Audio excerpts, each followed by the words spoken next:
స్వర ఇంటికి రాగానే చామంతి అయితే జరిగిందంతా చెప్తుంది. జరిగిందంతా చెప్పింది విని స్వర అయితే ఒక్కసారిగా షాక్ అయిపోతుంది.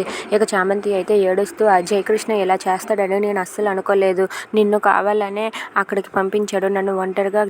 నేను ఒంటరిగా దొరికానని నన్ను అవకాశవాదిలా చూశాడు. కానీ జయకృష్ణకి నేను సరైన బుద్ధి చెప్పి వాడి నుంచి తప్పించుకొని వచ్చేసానని చెప్పి చామంతి ఏడ్చుకుంటూ స్వరతో అంటుంది. అది వినగానే స్వర అయితే ఓకే చామంతి, నువ్వు ఇప్పుడు ఎందుకు బాధపడతావు? జరిగిందేదో జరిగిపోయింది. ఇదంతా మన మంచి కోసమే అనుకో.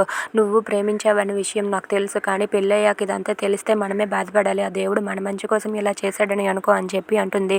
అది వినగానే చామంతి అయితే ఏడుస్తూ ఇలా అంటూ ఉంటుంది.